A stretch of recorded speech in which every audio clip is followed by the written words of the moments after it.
grande notícia de última hora do Tennessee, porque eles o pegaram. Austin Drummond está preso. E aqui está a foto dele, olhando diretamente para a câmera depois de ser algemado. Ele estava foragido há uma semana, visto nos últimos dias neste vídeo de vigilância, tentando abrir a porta de uma igreja, vestido de camuflagem e armado com um rifle. Mas a virada, neste caso, aconteceu esta manhã. Um homem que viu algo que parecia estranho chamou a polícia. E isso ajudou as autoridades a capturar Austin Drummond. Estamos no caso apresentado por Law and Crime. Eu sou Chris Stewart.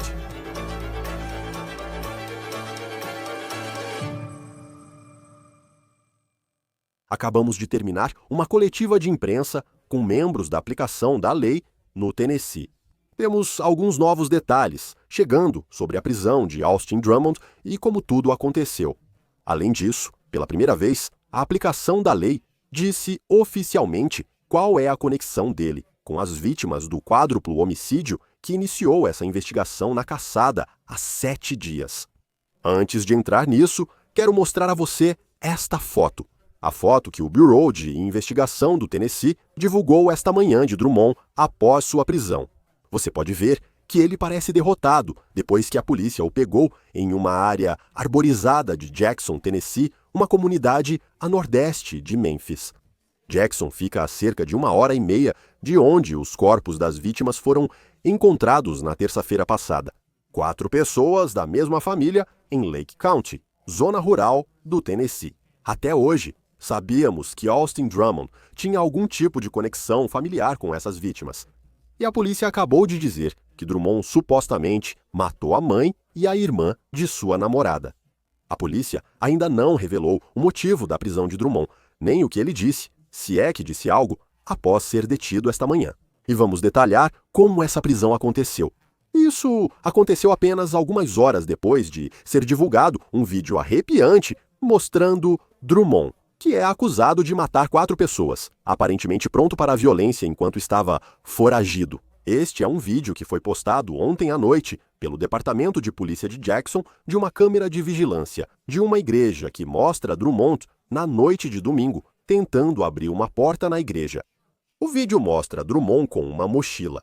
Ele está vestido de camuflagem e está armado com uma arma equipada, com o que parece ser um carregador de alta capacidade tipo tambor. Drummond foi solto em setembro do ano passado após mais de 10 anos na prisão. E agora é provável que ele passe o resto da vida na prisão se for culpado do que a polícia o está acusando. E isso pintou um quadro de que as coisas poderiam ficar violentas quando a lei eventualmente o alcançasse. Mas esta caçada terminou esta manhã com o pensamento rápido de um homem que estava apenas fazendo seu trabalho na área. Ele diz que seu nome é Ricardo Contreras e diz que estava trabalhando quando viu alguém na floresta esta manhã. Aqui está o que ele contou para 101.5 WNWS News Talk Jackson. Vimos o cara caminhando no meio da floresta e nós dissemos a ele, você sabe, ninguém quer caminhar no meio da floresta, no meio dessa parada. Estávamos bem certos de que ele era o cara. Então eu chamei a polícia imediatamente quando o cara estava andando bem ali e meio que dei a eles a localização e tudo mais. Contreras diz que estava ao telefone com a polícia e enquanto ele estava falando com eles, os policiais já estavam chegando ao local. Então, um pouco depois, vemos a imagem de Drummond sob custódia da polícia. Dizem que ele estava desarmado quando foi preso. A polícia informou em coletiva sobre o paradeiro do suspeito, não só no momento da prisão, mas também nos últimos dias, durante as buscas por ele. A primeira ligação que recebemos, ele estava naquela área. A segunda ligação que recebemos, que levou à prisão, ele tinha estado naquela área e estava na linha de árvores. Acredito que a linha de árvores bem atrás disso. Então, mas quanto ao local onde ele estava parado ou pernoitando durante o dia, sim, era um prédio abandonado ou vago, eu deveria dizer um prédio vago. A partir desta manhã, a recompensa por informações que levem à prisão de Drummond ultrapassou $37 mil. A prisão de Drummond também ocorre horas depois de sua família supostamente implorar para que ele se entregasse. Esta é uma declaração que a WBJTV disse ter recebido em uma ligação telefônica de um homem que disse ser o pai de Drummond. A declaração diz em parte, citação, a ideia de que nosso filho poderia ser responsável por uma tragédia tão grande é devastadora. E então continua a dizer, citação, nós instamos Austin a se entregar e acabar com o pânico e a miséria que tantos estão sentindo. Drummond foi libertado da prisão novamente em setembro de 2024. Ele passou aquela década atrás das grades, porque foi condenado por um roubo em 2013 de uma loja de conveniência, onde apontou uma pistola bem na cara de um atendente daquela loja de conveniência, e só conseguiu fugir com $44 em dinheiro. Em 2020, respondendo à possível liberdade condicional de Drummond, o promotor do 26º Distrito, no Tennessee, citou 25 ações disciplinares contra ele na prisão, incluindo desobediência, posse de drogas, desafio e porte de arma letal. E ela também escreveu que após sua condenação em 2013, 2014, Drummond disse ao seu pai, em uma ligação telefônica, que ele iria mirar nos jurados e na vítima naquele caso de roubo, dizendo, cito, eles vão se arrepender. Eu vou sair um dia. Durante os assassinatos da semana passada, terça-feira, que o tornaram um dos mais procurados do Tennessee, ele estava solto sob fiança de apenas $30 mil por uma acusação de tentativa de assassinato ocorrida enquanto encarcerado. A prisão de Drummond ocorre 7 dias após a revelação inicial dessa história, que começou como um grande mistério. A história começou quando a polícia do condado de Dyer, Tennessee, encontrou um bebê vivo, abandonado em uma cadeirinha de carro, na frente da casa de um estranho. Horas depois, no mesmo dia, a polícia encontrou os 4 corpos baleados e mortos 45 minutos ao norte, no condado de Lake, Tennessee. Eram os corpos dos pais daquele bebê abandonado, Matthew Wilson e Adriana Williams. A avó materna da criança também estava morta, Courtney Rose. O tio de 15 anos do bebê, Braden Williams, também foi encontrado morto. Esta é uma foto de seu obituário de quando era mais novo. A polícia informou que Drummond conhecia as vítimas por meio de um laço familiar, sem fornecer mais detalhes oficialmente. 4 pessoas estão sob custódia, acusadas de ajudar Drummond enquanto ele estava foragido. Não está claro o que eles teriam feito para ajudá-lo a permanecer foragido, mas ele conseguiu se manter longe da polícia, dos Estados Unidos Marshals e do FBI por uma semana até o momento. Fale conosco agora sobre essa prisão. Will Svillar, comandante aposentado de detetives do Departamento de Polícia de Chicago, conversou conosco durante essa busca. Obrigado por estar conosco em Lei e Crime e Wissuting Crime. O que mais te chama a atenção sobre como esse caso chegou ao fim? Trabalho excepcional das pessoas lá no Tennessee. Parece que eles usaram todos os recursos que puderam, encontraram o carro, encontraram cúmplices que o ajudaram. E, novamente, trabalho excepcional das pessoas lá embaixo. E também, você sabe, você vê alguém que viu algo e disse algo, e então ele foi preso sem um incidente. Ninguém mais se feriu. Foi incrível. Quer dizer, eu vi aquele vídeo de vigilância ontem à noite. Era de domingo à noite. Ele estava tentando entrar na porta de uma igreja e você vê que ele está armado. Ele também tem um carregador de alta capacidade acoplado àquela arma de fogo. Considerando a conversa que tivemos no início da semana e o fato de ele ter passado uma década na prisão, você entende a situação. Claramente, com isso, ele nunca vai sair se for considerado culpado. Eu estava realmente preocupado que isso pudesse acabar de uma maneira muito violenta. Por quê? E ainda estamos aprendendo mais. Eu acho. O que você acha que aconteceu que não levou a essa direção onde as pessoas realmente poderiam ter se machucado? Uma de 2 coisas aconteceu. Uma, ele decidiu que era hora de se render e desistiu sem incidentes. Ou eles o surpreenderam a ponto de ele não conseguir pegar uma arma para atirar. Nas fotos desta manhã, ele parecia derrotado, eu acho, após estar em fuga por uma semana, desde que tudo aconteceu. Houve alguns avistamentos dele, as pessoas disseram, no Missouri. Havia preocupações de que ele tivesse deixado o Tennessee, mas no final ele estava em sua cidade natal, Jackson. Não foi longe. O que você acha disso? Acredito que ele não foi longe por falta de recursos, não por não poder ir. Após sair do veículo, ele tinha amigos que possivelmente tentariam ajudá-lo. Mas quanto você realmente ajudaria alguém que fugiu de 4 assassinatos? Então acho que ele não foi longe porque não podia ir longe. Ele não tinha meios ou recursos para sair, sabe, a 4 milhas de onde o carro foi encontrado. E para aqueles, e neste ponto, são 4 pessoas que foram presas em conexão com tudo o que sabemos, até agora é cumplicidade após o fato de homicídio em primeiro grau. Antes de voltar para Austin Drummond, e como isso poderia se desenrolar para ele, eles estão sendo mantidos sem fiança. Que tipo de sentença ou punição as pessoas poderiam ver se, mesmo que minimamente, elas o ajudaram a se manter fora do alcance dos Estados Unidos Marshals e da aplicação da lei?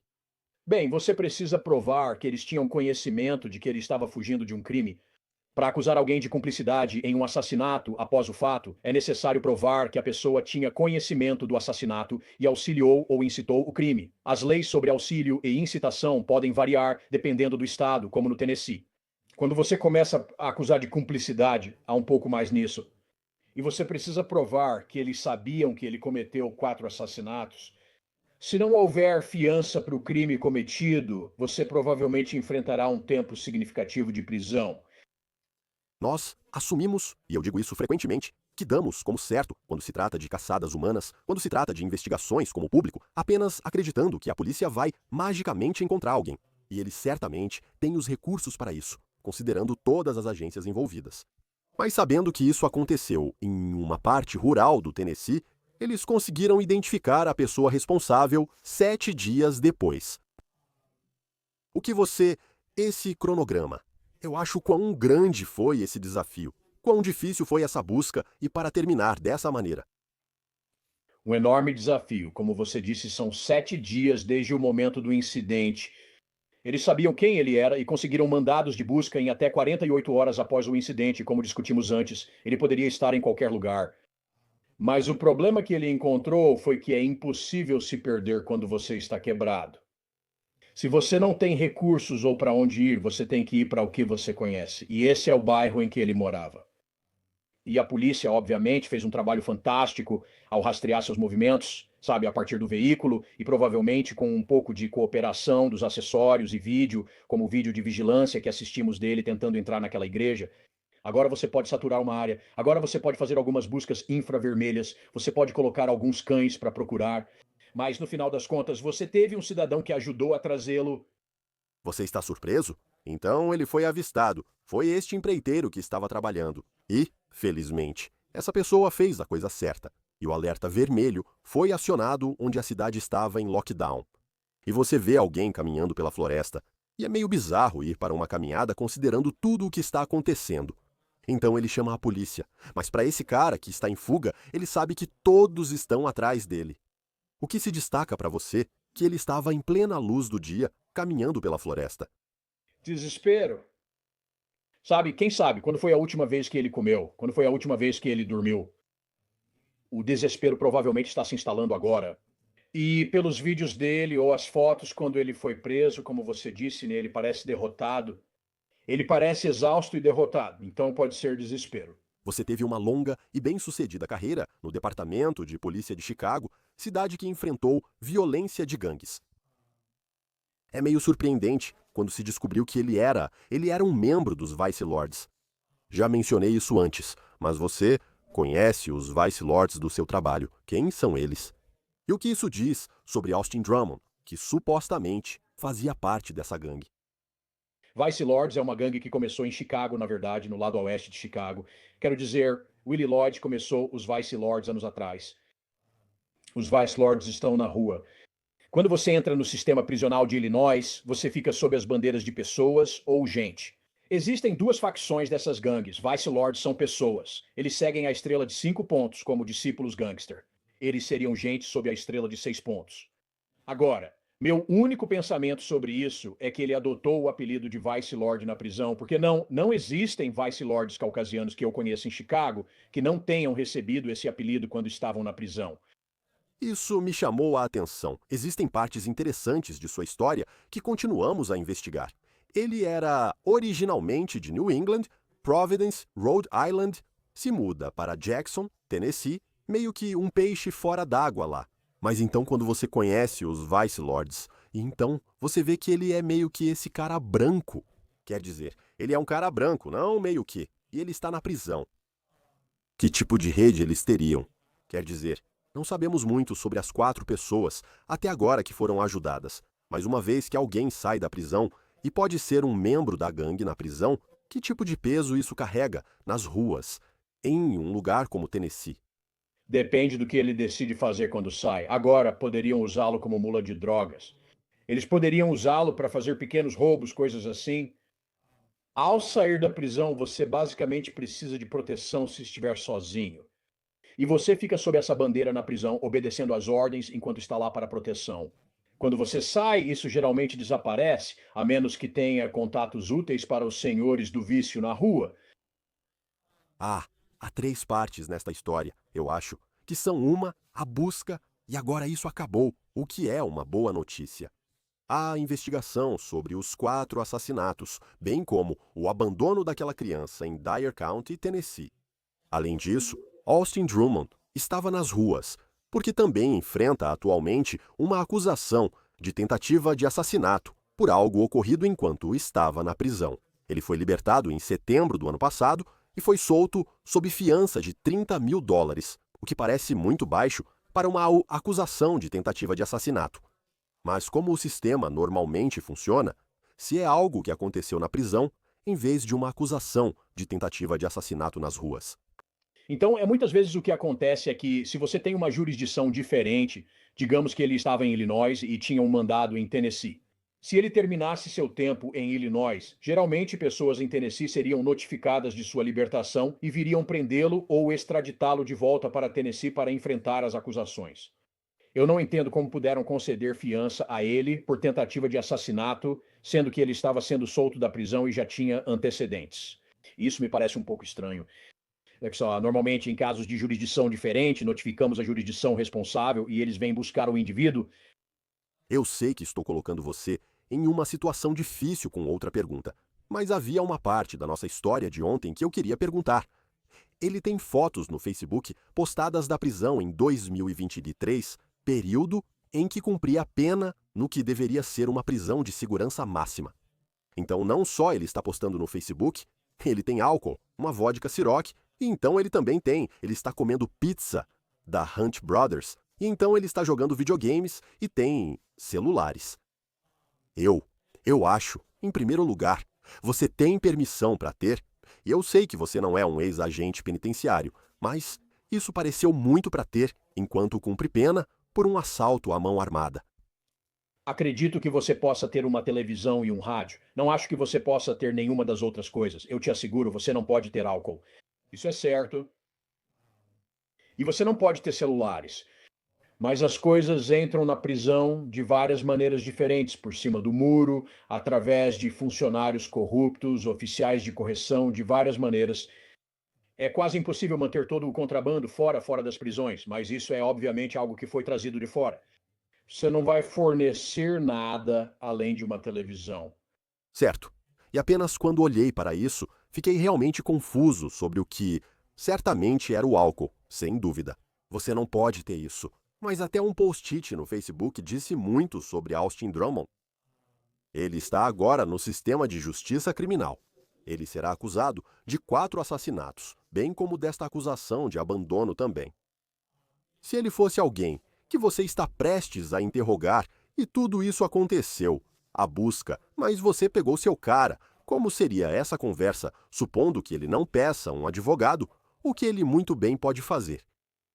Bem, você sabe, se ele renunciar a Miranda, você quer que ele te conte o que aconteceu. Você sabe um monte de fatos. Você fará perguntas cujas respostas já conhece, buscando que a pessoa forneça voluntariamente informações a você. E você precisa ter cuidado ao falar com as pessoas também, porque você sabe o que as evidências sugerem. Você não pode alimentar isso à pessoa com quem está falando. Você não pode conduzi-los a essa conversa. Não se pode fornecer informações a ele e fazê-lo repetir. Eles precisam contar como aconteceu, senão não parece correto. Não parece bom. Às vezes você se adianta e quase planta uma história com a pessoa com quem está falando. Você não pode fazer isso. Deixe a pessoa trazer a história para você. O caso deve seguir a sua entrevista. Não é permitido direcionar ou liderar o caso através da sua entrevista. Você não pode entrar em uma entrevista com a mentalidade de que sabe o que aconteceu. Ele tem que contar exatamente como você sabe o que aconteceu. Deixe-o contar essa história. Eu sei que, como comandante de detetives em Chicago, você lidou com casos de assassinato e conversou com pessoas que tiraram vidas. Esse cara matou 4. É um número muito alto de pessoas para ter matado. Policiais acharam interessante o que disseram sobre deixar o bebê no carro. E isso foi na época em que ele ainda estava foragido. E eles meio que imploravam para ele se apresentar. Mas eles viram, pelo menos naquela coletiva de imprensa, o bebê sendo deixado na varanda da frente, no assento do carro vivo, que isso era um ato de compaixão. Sua família divulgou uma carta implorando para ele voltar para casa. Ele veio de uma família um pouco amorosa, mas mesmo assim se tornou um criminoso de carreira. Ele é suspeito de matar 4 pessoas. O que você acha desse tipo de criminoso? Essa pessoa que parecia ter em algum momento, sabe? E também não desceu, sabe? No apelido de suicídio por policial ou, sabe? Tentando eliminar o máximo de pessoas possível. Aparentemente, ele se rendeu, a não ser que descobramos que ele pegou uma arma e eles conseguiram detê-lo a tempo. Qual a sua opinião sobre isso? Parece existir 2 mundos distintos aqui. Um assassino, frio e calculista, mas com uma fresta de compaixão quando se tratava da criança. Sabe, existem certos tipos de pessoas. Existem sociopatas que são assassinos frios, ponto. Sem compaixão. Eles matam, não os incomoda. Depois você encontra pessoas que se enquadram em certas coisas como criminosos de carreira, perdedores de 3 vezes, onde, como falamos antes, sabe, uma vez que o primeiro cai, agora ele pensa, e agora? A única escolha que tenho é tentar me livrar de todas as testemunhas. O bebê não é uma testemunha. O bebê não pode me identificar no tribunal. Ele entrou lá para matar os 4, não tenho certeza. Mas olhando para o seu passado, como você disse, ele se enquadra na categoria de perdedor pela 3ª vez. Ao contrário de um sociopata criminoso arquétipo que pode matar como se estivesse, sabe, jogando fora o lixo. Como é o momento? Porque quando eu vi aquela foto esta manhã, e você tem lá 2 policiais na foto ampla, e eles o têm algemado, eu estava pensando para eles voltar para suas famílias à noite, sabendo que vão se levantar de manhã e não sabem o que o dia vai trazer, especialmente depois de vê-lo com um carregador de alta capacidade em um rifle. Como é o momento sabendo que você está enfrentando esse perigo? E aquele momento em que ele está algemado, sob custódia e tudo acabou. Como é isso para os policiais naquela foto? Então é meio que uma descarga de adrenalina nesse ponto onde você está à beira. Como mencionado, seu treinamento estava entrando em ação e agora terminou. Você tem uma descarga de adrenalina, mas precisa controlá-la, mesmo estando animado com a situação. Você está muito feliz por ter tirado essa pessoa da rua, mas tem que equilibrar isso com o fato de que 4 vidas foram perdidas. E a prisão é a primeira parte. A investigação e a acusação ainda precisam ser feitas. A primeira parte está concluída, mas ainda há mais 2 etapas. E você fez o seu trabalho. Você fez bem o seu trabalho. Ninguém se machucou. Então você se orgulha disso, mas também modera isso com o fato de que 4 pessoas estão mortas. Sim, 4 pessoas perderam suas vidas. E você tem esse bebê que vai crescer sem a mãe, o pai, a avó, o tio, o que é uma parte incrivelmente triste desta história. Naquele momento, quando, digamos, eles têm Austin Drummond, ele está algemado e você está com ele. E este é o cara que todos estavam procurando por uma semana. Quero dizer, o que você diz a ele? Como você interage com essa pessoa a partir do momento em que ela está sob custódia? Não diga nada a ele. Se ele falar com você ou fizer uma declaração espontânea, é uma coisa. Mas você não fala com ele, você tem os mandados contra ele, ele está preso, ele está algemado, você não diz nada. Você não faz nada que possa possivelmente prejudicar essa acusação. Seu trabalho está feito, você fez a prisão. Mande-o para o tribunal e vamos partir daí. Sim, excelente trabalho das forças de segurança esta semana, história assustadora. Só consigo pensar naquele vídeo de vigilância que vi ontem à noite e na incerteza de como serão os próximos dias. Ver o suspeito sob custódia é uma ótima notícia, afirma Will Sviler, comandante aposentado de detetives do Departamento de Polícia de Chicago. Agradecemos sua presença no Law and Crime. Obrigado. Bom trabalho, Polícia do Tennessee. Os homens e mulheres lá embaixo fazem um ótimo trabalho. Estou contente que tenha ocorrido assim. Encerramos o On the Case da Law and Crime. Inscreva-se em nossos canais no YouTube e Spotify. Sou Chris Stewart. Nos vemos na próxima vez.